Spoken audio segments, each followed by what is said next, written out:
let you go. There's no way. I'm already still burning. So hold to me close. Now, baby, I do what I'm told. Still learning to take my chances, to take my time, to keep on dancing, to walk that line. Yeah, you got me shifting the paradigm. No longer wishing, you're my lucky strike. Love the way you ride. Look into my eyes, say you're ready to go. $1,000,000 life, yeah. We could roll the dice. Act like you're surprised, but you already know. Oh yeah, got lucky overnight. Jackpot when I got the invite. Let me wrap my arms around you, 'cause I can't go home without you. And my heart just vibe with you, babe. Wanna go sky high with you, babe. Gotta bring you close to tell you that you're my lucky strike. And I got to tell you, if you didn't know, then I got to tell you that you're my lucky strike.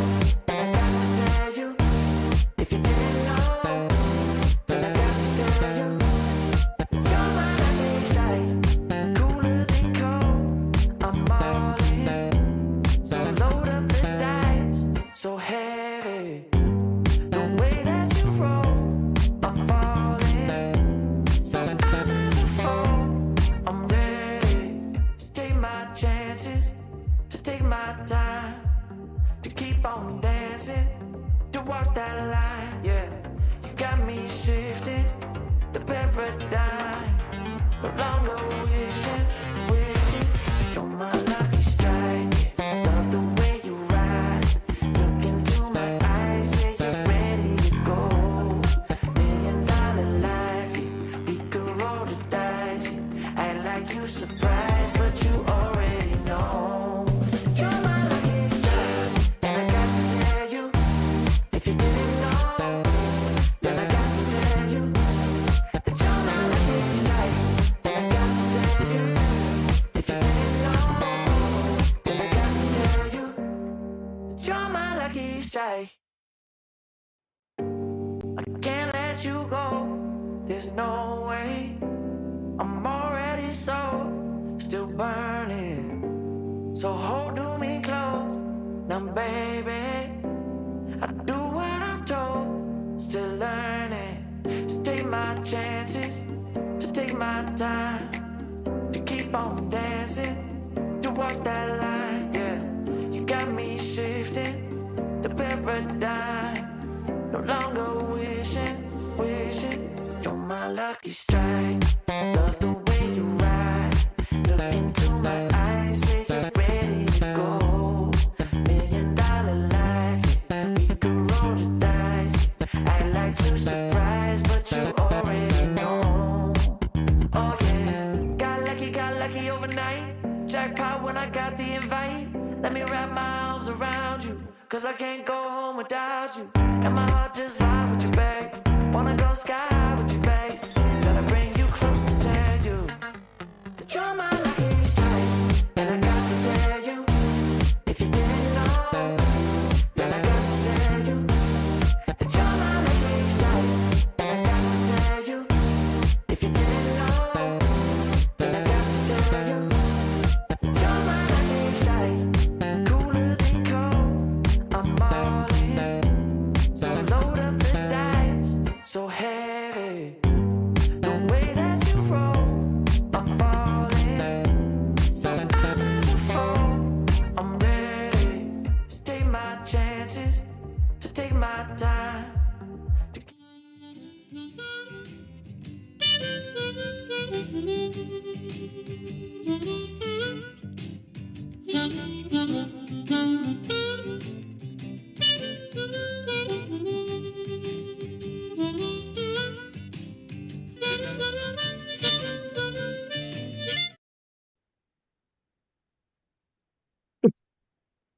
I don't know. Folks, if you're listening along, You are not hearing our theme music. I'm going to thank Peter Trulin for it anyway, because that guy deserves it.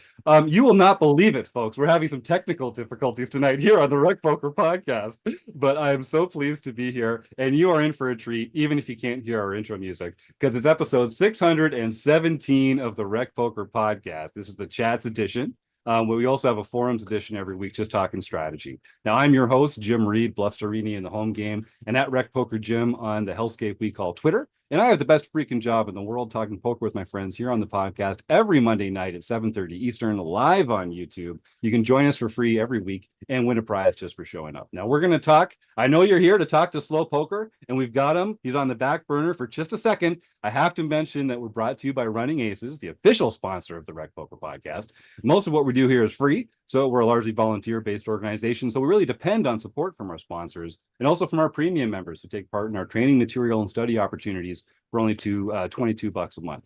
And I want to just remind folks that if $22 is too much, you can get your first month for only $5 by using the code RecPoker at checkout. And we want to be accessible to everybody. So just a reminder that if you make a donation to a local food bank of any amount, we'll also credit you with a free month of RecPoker membership here. So please do support your local feed bank and let us know with a receipt, and we'll make sure that you get a free month of membership here at RecPoker. Now, they let me host the show on Mondays, but I'm only one man. It takes a group, a gang, a village, a crew to make all the magic happen around here. We call this group of wizards the Wrecking Crew. If you want to learn more about me or the rest of the Wrecking Crew, you can go to rec.poker/crew, or you can listen up because you're about to meet us one by one, starting with producing co-host Chris Jones.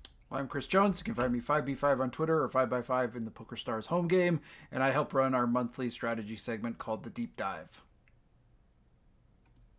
And my name is Joe Coolis. You can find me at Joe Cool PhD on Twitter or Elvita11 in the home games. And I manage the PsyOps workshop where we talk about psychological concepts and how they influence your poker game. And if you have the opportunity, I had a great interview last week with Craig Savage that should be up on the website for premium members shortly. Go check it out. It is absolutely worth it.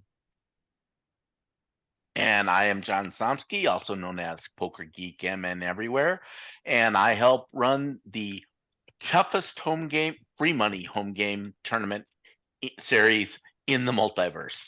So, and that's all because of you. So if you want to join, go ahead and join us. We have at least one tournament every day.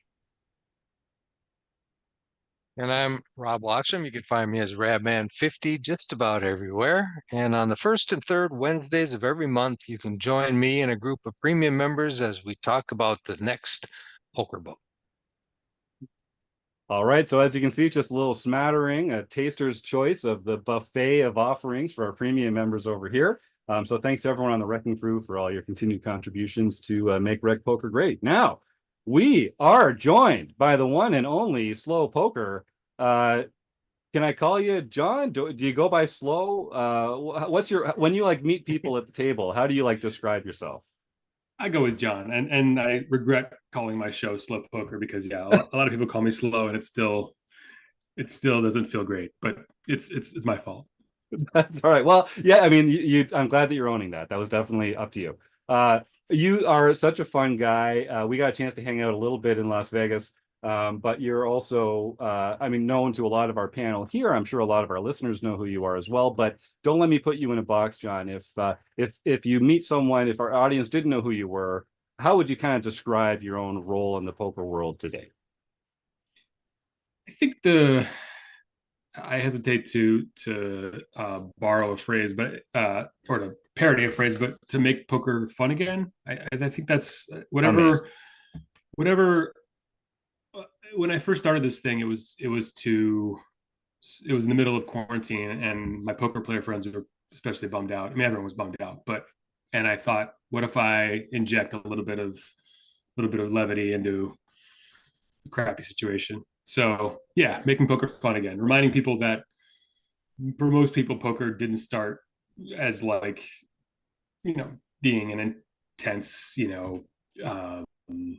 angry, toxic place, and more a bunch of people around the table having a good time with drinks and cards and just roasting each other. So that's where I sit in this world.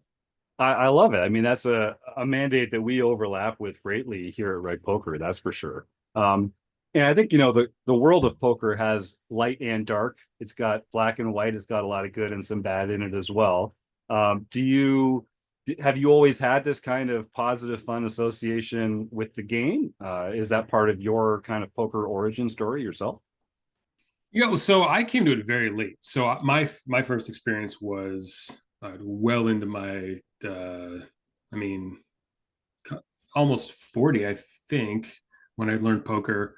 I think most people would learn it like, when they're a teenager or in college. And yeah, I some new neighbors invited me over to their poker game. I said I don't play poker. They said we'll show you, and I fell in love with it that night. And that was a 25 cent, 50 cent, or yeah, quarter 50 cent limit game. So once I discovered that's not real poker, then it became, I grew to love it even more. But yeah, it became it started with just joy, and then I saw some of the darker side of poker. But I've always tried to silo that as much as I could, or at least double down on the sort of mockery of it. So so it's like, to defang or to like take away their powers. So yeah, I see, I've always come at it.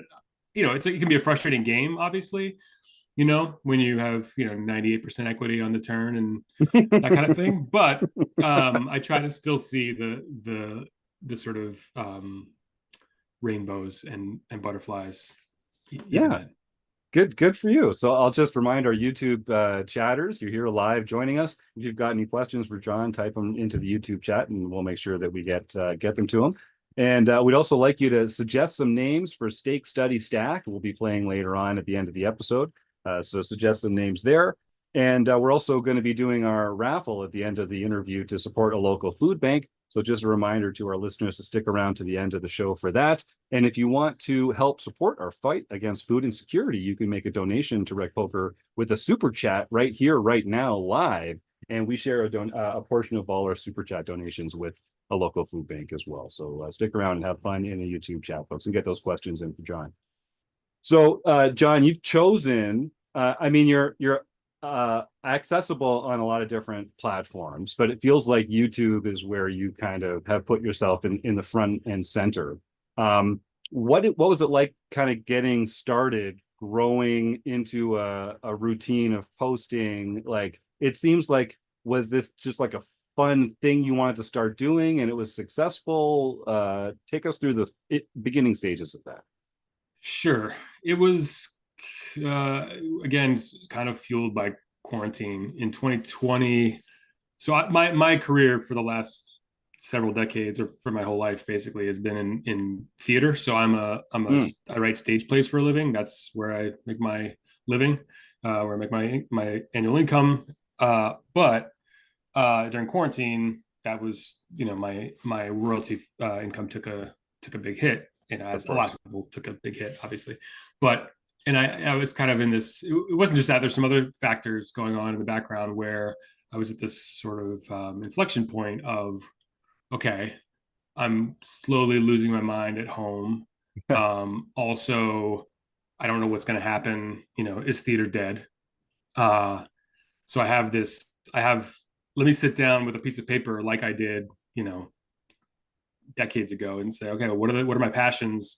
And then I just decided, I love writing comedy. I just, as of the last 4 years, gotten into poker, 4 years then.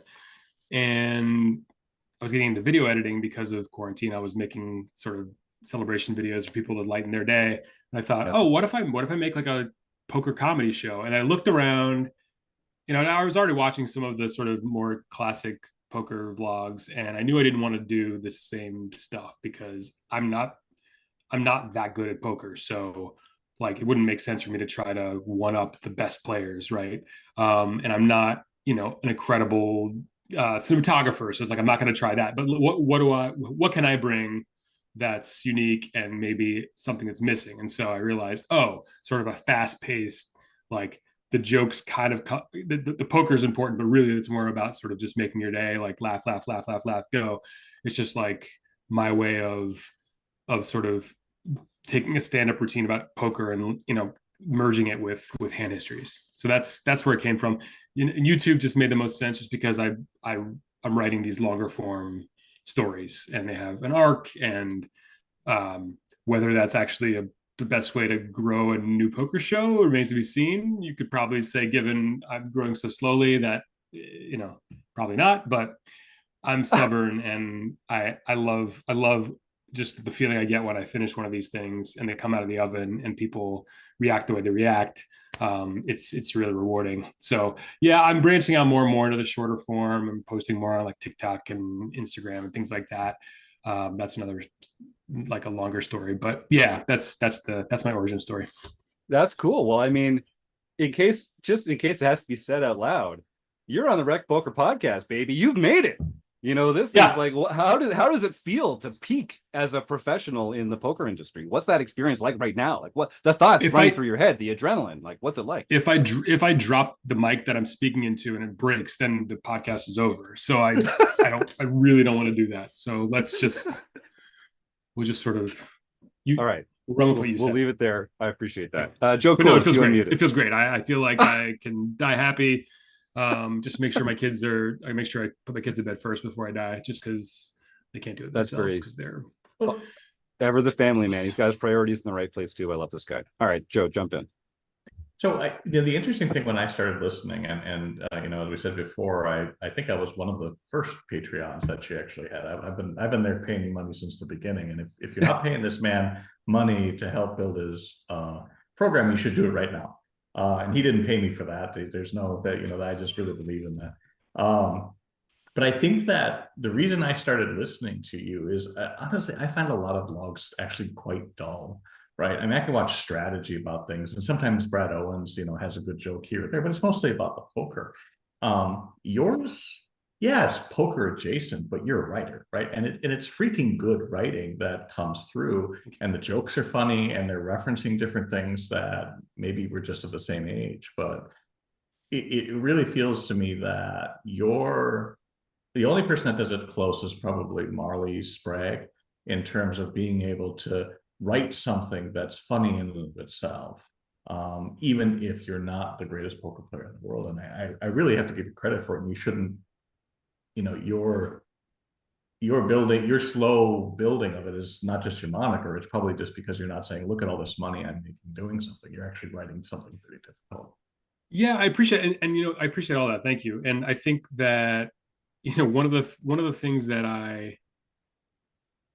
there are many reasons why my channel has grown very slowly, and among them is it's not about like, look at this massive 40K win, or look at this massive 40K bluff, or whatever. It's just like, I don't have interest in that. And I've looked around, and the videos that get probably the most views and the most interest are the ones where you use this giant, lots of commas in the video thumbnail. It's just not, I'm just not interested. Like, it's, to me, that's, and I recognize, people, I have very few trolls, which is remarkable to me, but every so often someone, especially now that I'm into shorts, will pop in and it'll be like, because I've been making these shorts on like 2 cent, 5 cent games, and it's just for the comedy of it. And someone recently said, like, bro, you got to play higher. No one's going to watch your show. And I didn't know how to tell him, like, it's not like, it could be 2 cent, 5 cent. It could be 100, 200. It could be a potato chip Funyun. Like, it doesn't matter. It's about, like you said, it's about the, like, poker. Obviously it's about poker, and that's the theme of the show. But it could be about baking beignets, I guess. No, it's the foil, right? It's what you're using to present your comedy. It's not the focus of what you're doing. So right. So and that's hard. I just think that's harder than a lot of the, because again, if you just flipped everything to big blinds, what's the difference between $1 million or 50 cents? It's the same game. And it's, furthermore, I won't name the name of a show, but there's certain live streams where I was fascinated for a while, and then I realized, these stakes are the equivalent of 2 cent, 5 cent to me. Like, for some of these people, like, why do I care that someone, executed a 25K bluff when that's truly in their couch cushions? Like, it's not like they truly don't miss that money. It's a rounding error in their portfolio. So it's like, I don't find it interesting anymore once that happens. So, and furthermore, like I don't find like, one of the things that I found I have the most fun with is to sort of self mock, right? So I mock other people, I mock myself more than anybody. And I think that I struggle. I went on this like win streak in Vegas, the World Series, not this past summer, but the summer before, where I just couldn't stop winning. And for months I couldn't think of what to do with it. I had all this footage of just me, just like I couldn't stop. Like every time I had a pocket pair, I flopped the set. Every time, or I flopped the nuts. It was just like constant. Or I just made like the bluff that like I would never make, and boom, it worked. All that stuff. But I just couldn't find the humor in it. It's just like, and I'm just not built to be the kind of person to say like, check out this sick action. It's just not. I mean, maybe I'm just too old, but I don't find that interesting at all. And I'm like you. I think I used to watch more poker vlogs. I find most of them unwatchable. And I don't mean to shoot, fire shots at my colleagues. It's just, and I'm not going to say which ones are unwatchable, but it's just like, if it's just the same old whatever, I don't, it's like, I could just watch the same, I could just watch my washing machine turning. It's the same thing to me. Yeah. So yeah, I appreciate those out there who are trying to do different things, because the people who do the stuff, like the people who pioneered this stuff, they're doing it well, and I don't see why we need to, bring out another wheel. It's been invented. Let's try, different inventions. Joe, anything else? No, I have more, but I'll let somebody else. All right. I could talk. I can talk forever, Jim. So yeah, that's right. Well, chime in when clearly I can. If you want my answers to be cut in half or 2/3 of that. All right, I'll let you know, but I'm loving it so far. Chris Jones, jump in. Well, John, I wanted to ask you just a couple questions about playwriting and writing, and then sort of related to poker as well. So, for our audience who doesn't know, I mean, you're a pretty prolific playwright. I was reading some of your bio. You've got your play "Check Please" is very popular. It's been one of the number one short form plays produced in schools around the country. So, tell me a little bit about that, and then I have a follow-up question as it relates to sort of the poker world. Sure. It's kind of, and I apologize. Yeah, this is no interest to poker players, but also I'll keep it brief. But yeah, when I was a teenager, I wrote my first play, and it had kind of early success that I didn't expect. And it happened to be this sort of short form, sketch-based comedy play. And so I just kept writing them. And there's a longer story involving, I got into the entrepreneurship world with that. But in the meantime, I kept writing. And then, yeah, Check Please is kind of my calling card play. I wrote it when I was very young. I don't even recognize the person who wrote the play, but I'm not complaining. It gets done a lot. But yeah, that's been my in that world, in a weird way. It's kind of like slow poker to a lesser extent, where if I show up to a certain like event, people are like, "Oh, slow poker, slow poker, slow poker." But obviously I go to the grocery store and that doesn't happen. Similarly, if I go to a high school theater festival or go see a play of mine, like there's that reaction. I'm not a famous person, right, but like in certain pockets, like I'm Tom Cruise. But then, the outside of these tiny little corners, I'm a nobody, which I prefer. Right. Well, I guess I just wanted to ask too, just maybe your take on poker in media, poker in whether it's in film or on TV shows or in plays, even sort of novels, books, writing, that kind of thing. It's hard to get it right. Most people fail at. A lot of people, well, not a lot of people, but some people still try, but it's usually not very good. And I'm just curious, do you think that the game itself doesn't lend itself to sort of a sort of media rich environment, or has somebody just not written it yet? I mean, can poker have its own Queen's Gambit, I guess, is part of my like, can that happen? I mean, I have been tinkering with a poker TV show. So yeah, it's I don't know because there's so many talented people who love poker, whether actors, writers, producers.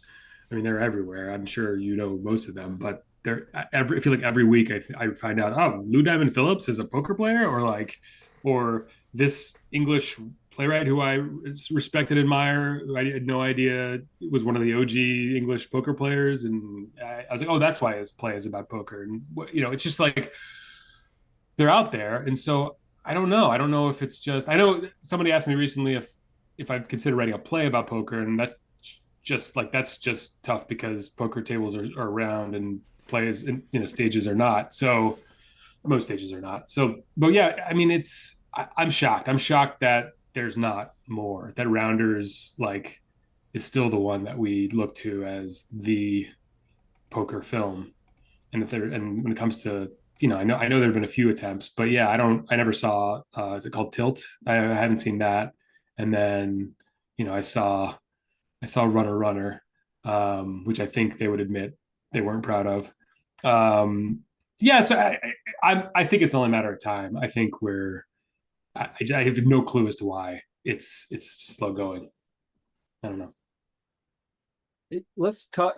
Speaking of Runner Runner, you had a fun role with Poker Org a little while ago, where you were sort of like traveling around North America, kind of in disguise, playing poker in lots of regional card rooms.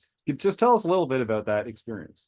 Man, I mean, I honestly I could talk about that for weeks without stopping. But because there's so many stories that no one knows about, because I had to just be brief. But yeah, so the what happened was, yeah, Poker Org, the editor in chief of Poker Org, Brad Willis, had this idea years ago, and then where someone it's based on a story.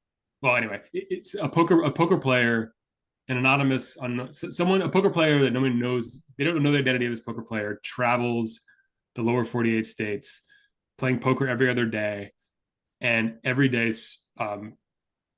publishing a video, a clue video, the clues as to who the poker player is, where they were, where they're going, and so on and so forth.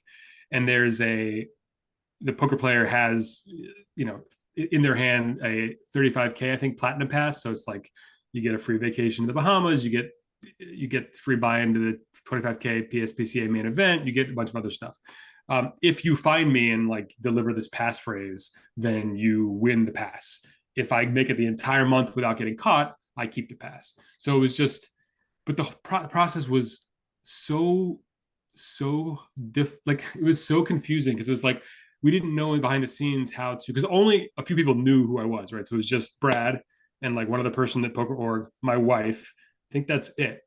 So my kids didn't know why I was gone for 3 weeks. I was really cagey with, I drove past my parents' house. I couldn't tell them. It just kept, just because any leak and I'm screwed. But yeah, there's all kinds of, I didn't know I don't know how many people were looking for me and to what degree. There were these sort of people who were publicly looking for me on Twitter and Instagram, but there are people that were quietly in these little syndicates trying to find me. So it was it was a surreal experience. If you have any follow-up questions, but because I could talk about it. There's so many stories from that experience, but it was a thrill, so much fun. I thought I was gonna have all kinds of downtime to get all kinds of extra work done, but it was really just me either scared out of my mind that I was gonna get caught, or coming up with the next idea for clues, or just not, just figuring out how to fix my back, because you shouldn't drive that many thousands of miles back to back. Just a little advice for anybody out there that is considering traveling 7,000 miles playing poker. Oh, by the way, and you're also playing poker, so you're either sitting in a car or sitting at a poker table. Oh, and occasionally lying down in a bed. So there you go. You're really working your core. It's pretty exciting. Joe Coolis, you had a follow up there, I think. Did you have to explain to your kids that you weren't getting a divorce from their mom? Yeah, it's funny. I've gotten better at now when I travel for long stretches of time. Now that I don't have to be incognito, I've gotten better at sending things. So donuts from dad, and things like that. So little reminders that dad didn't just go out for cigarettes and didn't come back. Dad's around. But yeah, I shaved my head halfway through because I was wearing wigs and you could see my hair popping out. So when I video chatted with the kids, I wore a hat every time, so they weren't freaked out why their dad is bald. Yeah, it was an experience. It was an experience. That's fantastic. What's it like? Like, how do you balance being, a great dad, a family man, but also having a career like this that really requires a lot of odd hours and time away from home? Obviously, you've got a lot of support at home. Like, how do you make it work? I don't. Good answer. I just don't. Yeah, Yep. it's a terrible idea. I don't recommend it. No, it's okay. So yeah, my wife is incredible. She's always been someone who has supported the fact that I am a creative type, and so sometimes that means, like when Brad approached me at the Poker Org about this concept.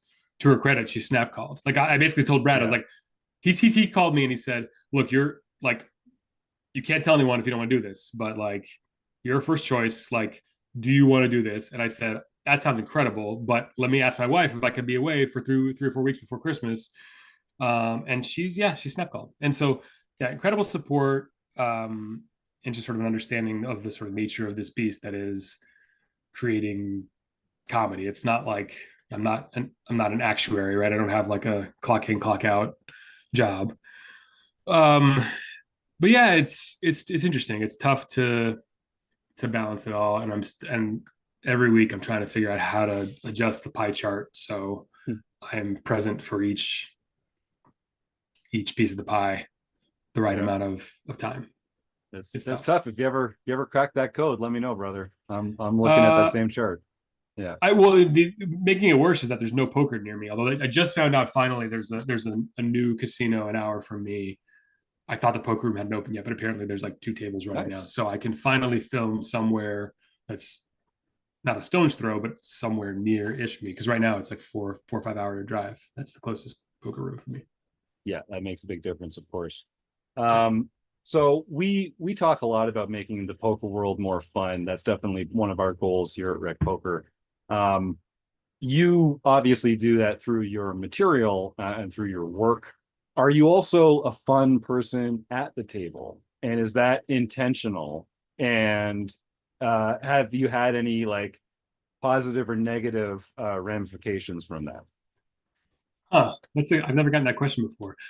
I'd like to think that I am. I think it kind of yeah. I mean, I think I do frustrate some more sort of, people call them misregs. I think I do frustrate them because I'm still that poker player who is so fascinated by this and this, and so I still be like, did you have this, and they're just like no, I'm not telling you, or like you're trying to bleed me for information, you're trying to like gain an edge. I'm like, no, I'm nerd about poker. I get that. So or I'll forget certain etiquettes, right? So I still am like, I'll occasionally toss out in like a string bet I didn't mean to toss out, or I will I forget that they called me, and so I need a table first. And I remember I was in Texas. I was filming for like a week at the Lodge and some other rooms out there, TCH and 52 Social, and there was one like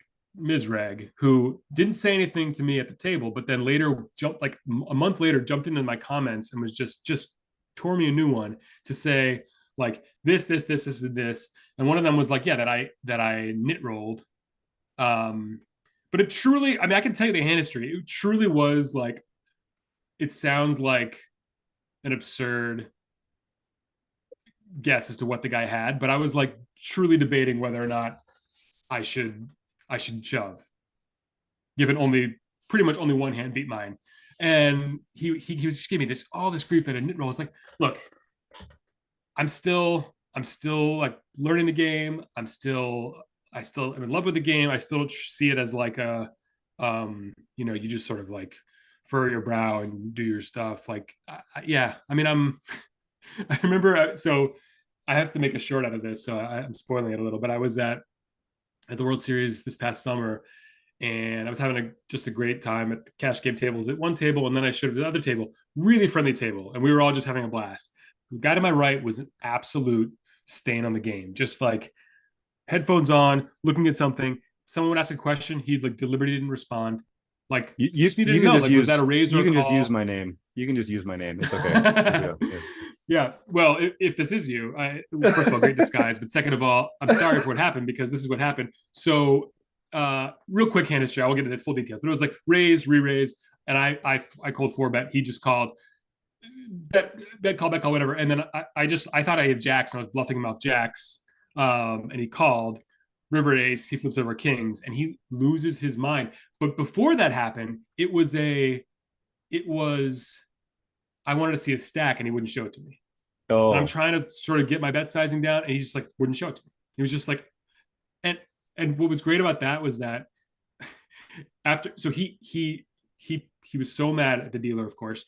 He was like screaming at the dealer, "You give him, he gives all in with ace high, hits what he needs. You just," and he's using all this like awful language, like truly not just like language, but like words that, you know, even I wouldn't like, if anyway, whatever.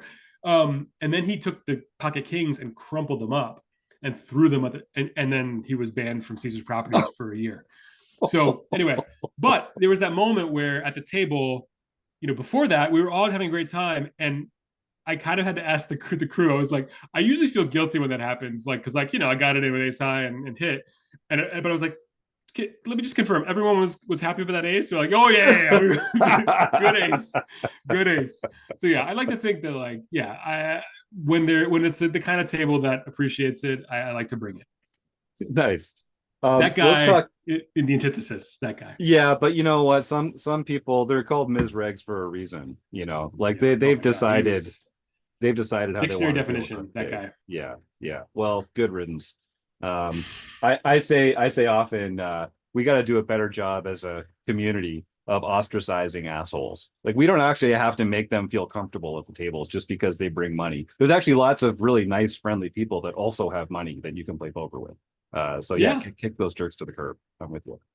No, part of my, like, I'm working on a bunch of different videos, and like usually in my head, I'm either like just I want to roast the worst of them. Like it's I mean, I roast people I like too, so I guess that it's hard to know who I'm really roasting, who I'm not. But yeah, I love to sort of call people out. It's fun. It's if you can do it in a way that's not like, I don't like the sort of like, there's a video I watched, I'm not going to name names, where someone's like, this person didn't do this, and so I got you're on my list. That kind of like actual, you know, trying to start gang wars. Like I don't have interest in that. But like fake gang wars, yeah, let's do it. Joe. I think that's actually why your stuff works so well, because what I've always perceived in part that you're doing is you're talking about the stories about the rest of us, right? Because the misregs are sitting at the table making life miserable, right? And there's this game going on, and there's like golf level rules and so on. But about 80% of the people at the table are just people, and those are the stories that are much more interesting. And you don't do the reality TV-ification of the poker game, right? It's like trying to find the worst guy at the table and just say, look at all the terrible things he does. You're kind of pulling in what everybody else is thinking, and they leave, and we're all like, let's make a joke about this guy. Let's talk about how we're normal. And even if we're weird, I consider myself weird, that's the interesting part of everything that we're doing. It's not the jerks or the misregs or even the money that's at the table. Does that make sense? Oh, absolutely. I couldn't agree more. Yeah, I think like people, I said in the beginning of the podcast, I think the people who are entrenched in it, the misregs, or the people who are like, you know, they're trying to make a living, and that's important, and I get it, but they sometimes forget that like the vast majority of people out there, and honestly the sort of source of your income usually, are the people who are just there to have a good time. And if you're forgetting that, it's like you're like cutting off your water supply. And like, odds are you probably started as a person who had a good time too. So like, it's like the person who forgets when they get into like hedge funds that nobody, that, oh, there was a time you didn't, that the people that did a party don't know that acronym either. But that's a weird analogy. I'm just saying, like, you forget your origin story. You forget that, like, you know, you were once that player, most likely. I'm sure there's some players who are just always misregs, but by and large, we all started enjoying the game Let's and talk a enjoying little the bit of company, enjoying the company. yes, yes. We were actually talking last week about the different incentives that different player types have at the table. And you know, the social experience is one of them for a lot of people, particularly for recreational players. You know, I you should either be, if you're playing poker, you should either be having a great time or making money. Ideally both. But if you're not doing one of those two things, like time to take a look in the mirror, maybe this isn't for you. Um, so let's talk a little bit about sort of that origin story and coming up in the game a little bit. So like you've been playing for a while. You have, I mean, your play has improved over time, I'm sure. What do you credit with your improvements as a player? How do you study poker? How do you get better at poker? You know, this is going to sound silly, but I truly believe it. I think just sitting down, given I'm sitting down to think about, I'm outlining the scripts, I'm writing the scripts, I'm in the editing room, I'm reviewing the same hands so many times and being like, that sizing was the way off. You missed river value, like, and it's like someone just repeating advice to you over and over again until it's like just entrenched. It's just like just etched into your brain. I don't really I don't really study. Um, Frankly, I'm just not. I mean, I don't think I'd ever become a professional poker player. I think that I'm better. I'm built better for this other side. But yeah, I become. I mean, the poker player I was when I first learned this back in 2016.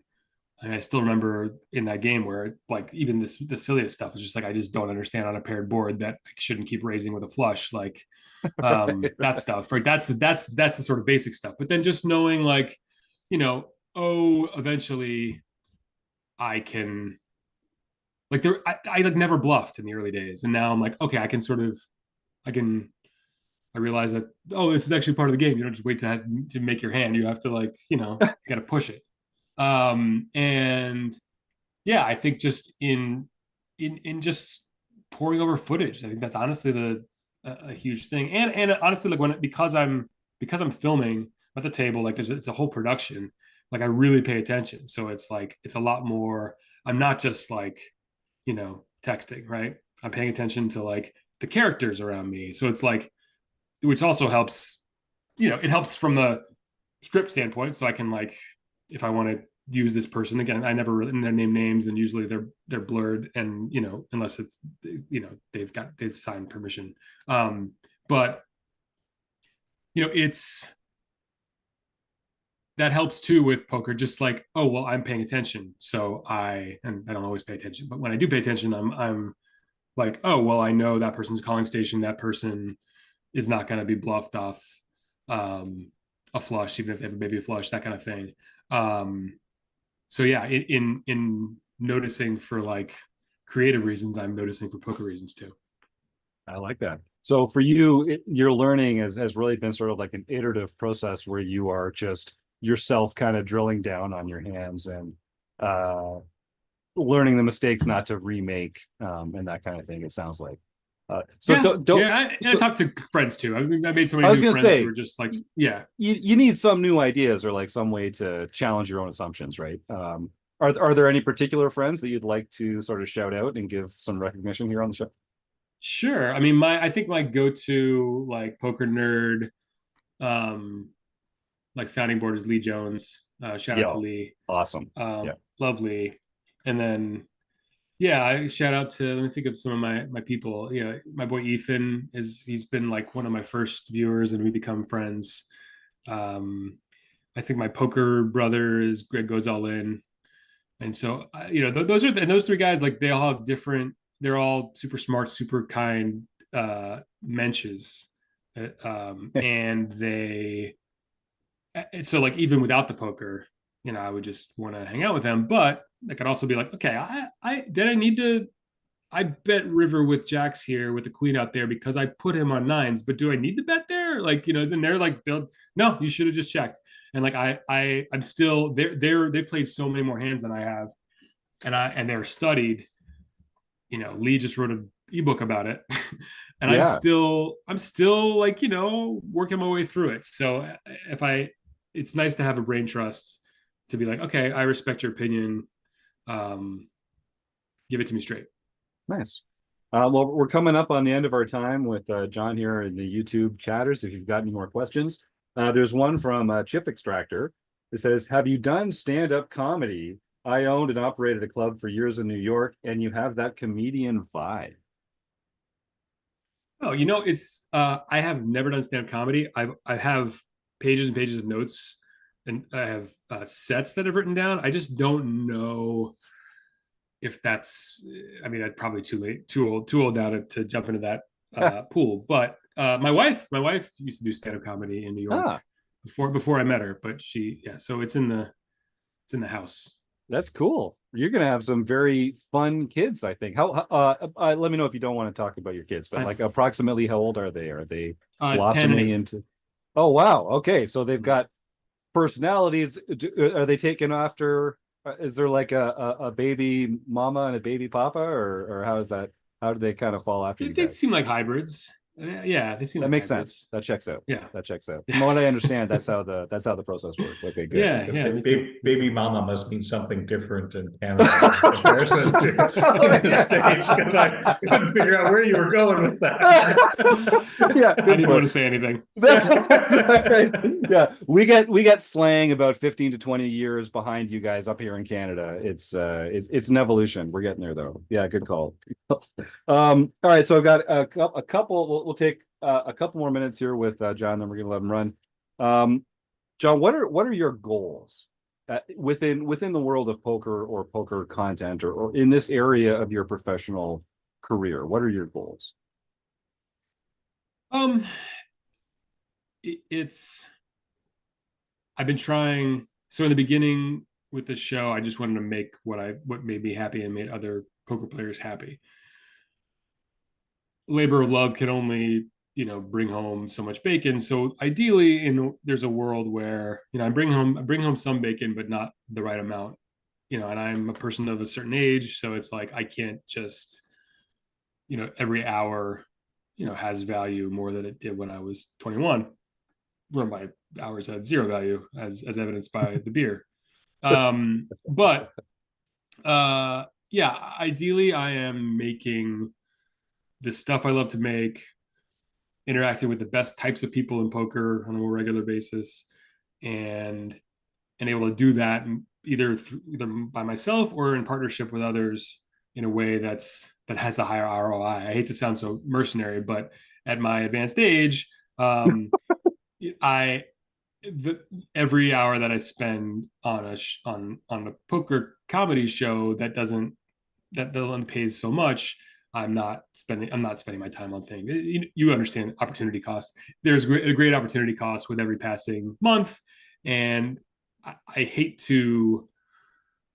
love doing this so much. I love making these things. It gives me so much joy, and it brings my viewers so much joy. And the most vitriolic stuff I get online is like, why do you take so long to make videos? I think that's an outstanding compliment. I appreciate that. Maybe by the end of this podcast, you'll have understood why. So yeah, that's what I'd love to be able to do this in a way that justifies my doing it. That's fantastic. I can maybe upgrade from Lunchables to Lunchables Plus. Oh. Is All right. all this just an advertisement to get me to up my Patreon level? I'll do it, man. Your words, not mine. Lunchables. Joe. Yeah, your words, not mine. that's right. Yeah, it is appreciated, I'm sure. Well, it's great. I mean, I will say I've been blown away by the poker community as a whole.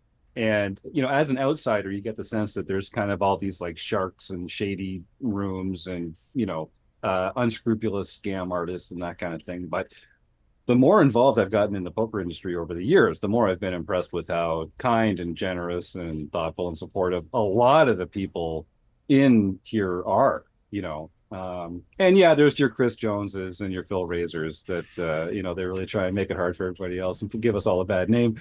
But yeah, I'm glad that you you feel like you're being recognized and that people are helping to support you on this journey that you're on. What's the one thing that our audience could do to say thanks or to help support what you're doing? Is it Patreon, signing up to subscribing to YouTube, a newsletter, or something like that? What's the one thing that would move the Yeah, needle? Patreon would be great. I mean, I don't want to beg for money, but yeah, Patreon would be great. If you want, if you could subscribe to YouTube and all my social, that would be awesome. I'm trying to think of what else. I mean, I don't want to go out of bounds on anything No, because I'm in the middle of a marketing campaign with Ignition Poker, and so cool.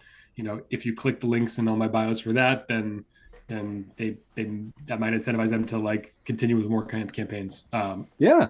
Anyway, I haven't done that before, so I don't. But anyway, that's It's so funny. I love how uncomfortable you are about this. It's true though. We kind of need to embrace this a little bit, right? Like this is part of this is the other side of the coin. I just don't. Yeah, go ahead.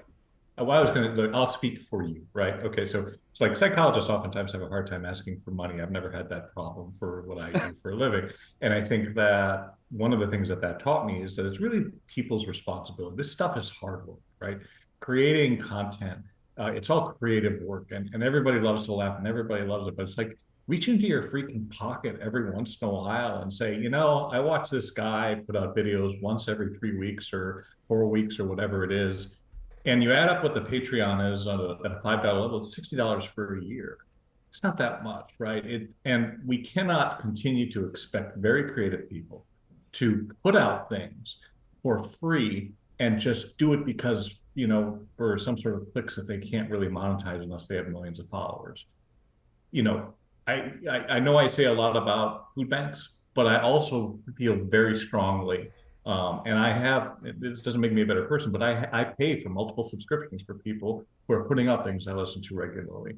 And it's my belief that from an ethical standpoint, if you appreciate something that somebody does, give them a little bit of money so that they can have enough money to be able to put it out later. We need to support the arts. We need to support creativity. If we don't do it, it will simply go away and we'll just be watching all sorts of corporate productions, and that's not great.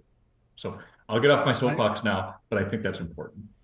I appreciate that. If I can take the comedic side of it, then treat it as big blinds. Think about every time you overlimped with like Jack 5 suited in the small blind. Like, just don't do that, and then put that money towards something that you really like. There you go. Let's bring it back to opportunity cost. Opportunity cost, right? There you go. I love that. Well, yeah, every 1 in 100 times you smash that flop, but come on, you never do. Yeah. Well, a great point by Joe. I just want to build on that a little as we come to the end of the interview here to say that we're going to do a raffle at the end of the show to support a local food bank and to kind of combat the fight or to combat food insecurity, rather. We're not going to combat the fight against food insecurity. We're actually on the side of the fight against food insecurity, in case there's any confusion.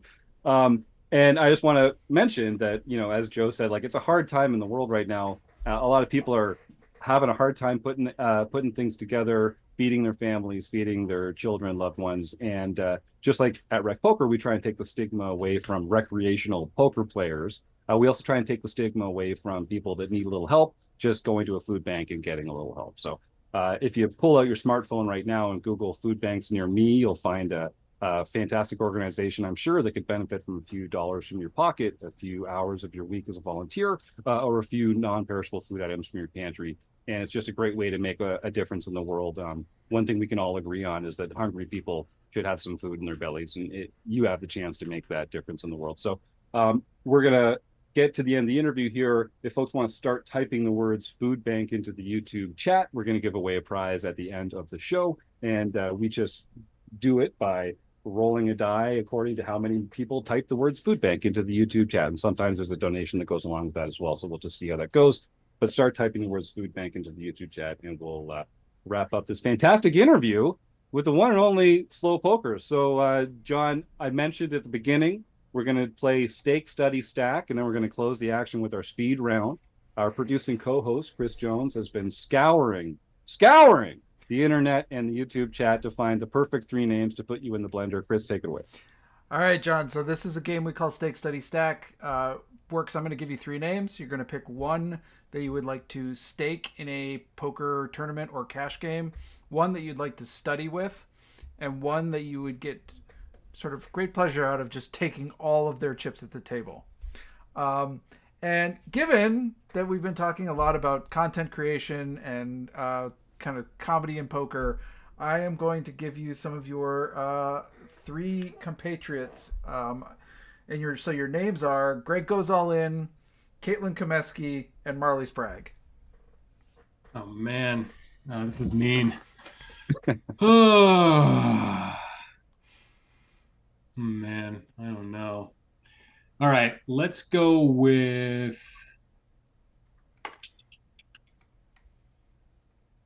Let's stick Marley. She seems like, I've seen her tournament shows. She seems to be pretty serious about that. I mean, they're all actually really doing well in their tournament world. But so I'll go with Marley. Study Caitlin, but not for the reason you'd think, because Caitlin has done outside of poker, just like the kinds of creative work she's done has been like completely different than the stuff I've come across. So I'd be curious to sort of just pick her brain. Also, be great to study with her just with poker because she's been crushing it lately too. But I'd love to also study her wig collection because it's unparalleled. And then stack Greg Goes All In because I do that all the time, and I already know I like it, so I might as well just do it again. That's great. Great answers, John. Thank If it you. ain't broke, don't fix it. Yeah, exactly. And you're comfortable. You want to stay in your comfort zone, for a lot of this stuff, All right, fantastic. So let's close the action with our speed round. So we're still having trouble with the soundboard, gang. That was a brilliant few months where for whatever reason it worked and everything was going great over here, but it's caused us to like abort 2 episode beginnings already in the last 3 weeks. So just imagine some dramatic ticking in the background as though time was counting down. All right, I want you to do that because this is for all the marbles, John. This is where the rubber meets the road. Okay, we're going to find out a lot about you here. Closing the action. We're going to start with a very easy one. What, sir, is your favorite poker hand? Favorite poker movie? Hand. Your favorite poker hand. hand. Oh, threes. Is poker a gamble or a skill game? Skill game. What's your biggest poker pet peeve? So many. There's far too many. I could give you one. When you're in the big blind, you check your option, flop the nuts, and all the money goes in the middle, and you lose. And you're like, I didn't ask to be in this hand. Why do I have no more chips? That's that one. That's definitely a good poker peeve. Excellent.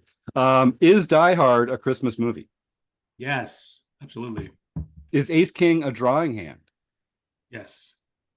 Is a hot dog a sandwich? No.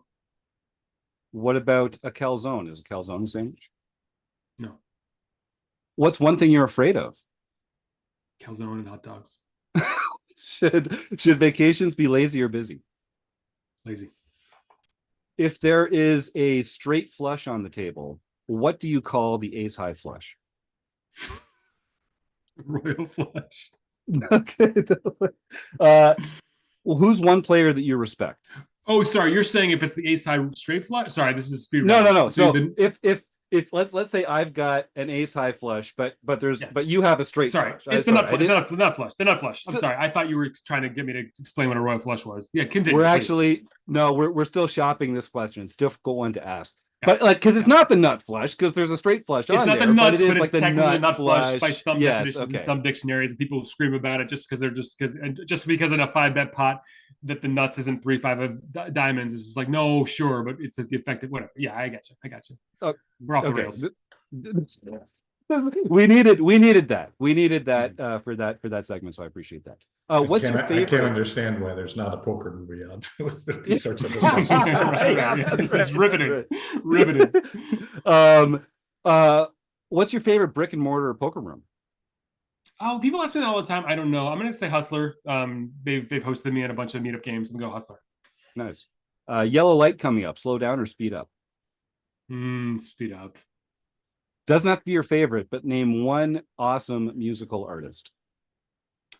Doesn't have to be recent or awesome. What'd you say? It doesn't have to be your favorite, but just list Oh. one awesome I musical was just artist. listening to the Decemberists yesterday, and I forgot how great they are. I love them. Nice. Is a taco a sandwich? No. Is an open-faced sandwich a sandwich? Yes. Who's your poker nemesis? Oh, I should have this off the tip of my tongue. Brad Owen. Brad Owen is Brad Owen. What's one thing that if you had it, you would be truly happy? Oh shoot! Sorry, speed round. Bathroom break right now. All right. Well, then not a let's do joke. some quick math. I Not a got joke. you at 726 points. That's amazing work. Really glad to have you here. I guess we'll give you one last question just to keep you awkwardly on the tip of not being able to go to the washroom. What's one, and speed round's over, take your time, like, just relax and really slow yourself down. What is one thing that the poker world is doing wrong? Wow. I like to make sure people have to go to the bathroom when I ask this question, because it really it adds a whole layer of drama. I think this. I don't want to. This may sound redundant to stuff we've already talked about, but I do think there is that often the recreational poker player, the fun players, are treated as second-class citizens, and it's more about the crushers. The crushers have a place, but I think that more focus and attention. More focus and love should be showered upon the sort of people who kind of like the vast majority of us that love the game, and it's not about the toxic side. It's probably again repetitive answer, but I do think that poker, like the poker media, poker Twitter, it's poker Twitter, but like there's so much focus on the negative, and there's so much to celebrate in the game. So like, can we just shift some? Can the poker world shift more into the fun side of it? There you go. Welcome home. Welcome Yep. home. Welcome home, brother. All right. Well, thank you, John. I really appreciate your time. This has been great. I'm already looking forward to hanging out with you whenever the next time happens to be. And if folks are listening at home, we'll make sure to link to all those opportunities and platforms and stuff that John mentioned in the show notes here. Any last thoughts? Is there anything that you'd like to leave our panel with? I'm just trying to string you along now because I know you have to go to the bathroom. Yeah. Just don't overvalue top pair and pee before a podcast. Thank you so much, John. Appreciate your time. Slow poker, Thanks, everybody. I'll see you guys sometime soon, I hope. All right, we're going to talk about some recent home game results, crown some winners, and this is your last chance to type the words food bank into the YouTube chat here. I think we've only got 4 people entering, and we're giving away a prize, and it's free to enter. So while John Somsky rocks our world through the home game club, we'll give you a few more minutes to get that in there before we wrap this up. John, jump in. All right. On August 19th, Mead Weaver got his or her very first nightly victory, first victory ever for RecPoker. J.S. Sedum, Jeff S., got his 6th nightly victory. Mudslinger 1942, Jack Pastel, got his first nightly victory for the year. Keck Geek that would be Keck Geek Senior for those keeping track, got his 4th nightly victory for the year. Bruce K54, Bruce Kiefer got his 2nd nightly victory for the year. PetVet 33, Kim Kilroy won the daily mixed event for the 3rd time this year. Gibber 3, Jim Gibson got his first international victory for the year, and Stuyvend Ryvind Standall got his 2nd international victory for the year. And I do apologize, that even had like some umlauts and stuff over the characters, which we Americans don't understand at all. It looks like extra ink just blobbed out. So I apologize if there are any pronunciations for anyone, but in particular for you, Ryvind.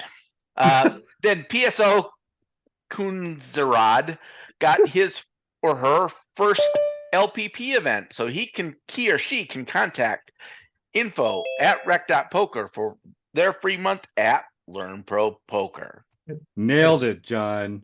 Nailed it. Has John realized yet that I keep changing my login and adding longer and longer? Like more and more obscure spellings. It remains one of my favorite things about the show, honestly. Yeah. John, just like John Rand, Slow Poker, kind of came into his own during the pandemic. That was when John Somsky went from running two free home games a month to like 35 or whatever the hell it is now. So a blossoming time for all of us. All right. I still only see 4 names in the YouTube chat: Joey, Joseph, Michael, and Jim. Chris Jones, you've got the Die of Infamy, and the Dicocam is set up. Who's the winner going to be this week? All right, away we go. And while I'm Dun, dun, rolling, dun, dun. anyone who's No joining the dramatic. home club, remember you can make your name as complicated as you possibly can. That's right. Put some like I's Yeah. and L's and Special ones in there. characters, lots of fun. It's a You one. can make it simple too. Simple, easy to read. It's a 1. That means Joey Pigtails is our winner. All right, Joey, this is great. He and I, we've got some plans anyway. Joey and I are going to be talking over the next little while. Check out Joey's blog, by the way. He's got some really cool stuff out there, making the poker world a more fun place. Joey, you've won a free month of premium membership at RecPoker. And if you are already a premium member, one of the perks is that you would have unlocked a whole new realm of prizes that are only available to our premium members here on the podcast. Rob Washam, I saw you unmute. Why don't you talk a little bit about some of our learning partners and some of the prizes that are available? Yeah, the other day I was thinking about one of the things I struggle with a lot is 3-bet pots. I know we all do. And I was watching a video the other day from our learning partners, Jaka Coaching, which is available on the RecPoker website.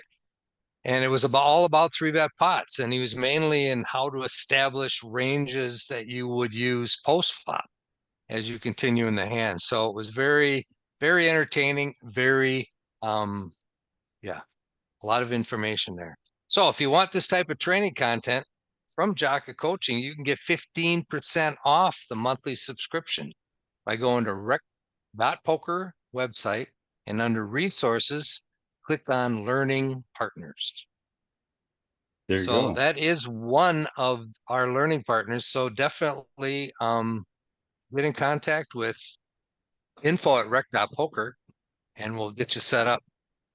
That's right, Joey. Send that email, info@rec.poker. And Rob's referring to our Learning with Partners program, which is one of the things we do best here in our premium membership, which is take our members behind the curtain at a lot of other premium training sites around the world, some of the best training sites in the world, just like Slow Poker John Rand was talking about on the show at the end there, are recognizing how important it is to help recreational players.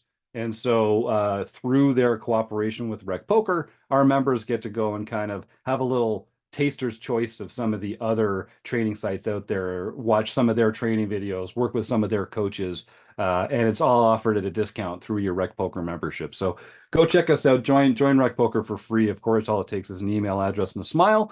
But I hope that some folks listening to the show decide to take the plunge and get their first month of RecPoker premium membership for only $5 by using the code RecPoker at checkout. All right. Well, I have to thank the wonderful folks at Running Aces, that casino, hotel, and racetrack that's been our sponsor since day one. Thank you to everyone there.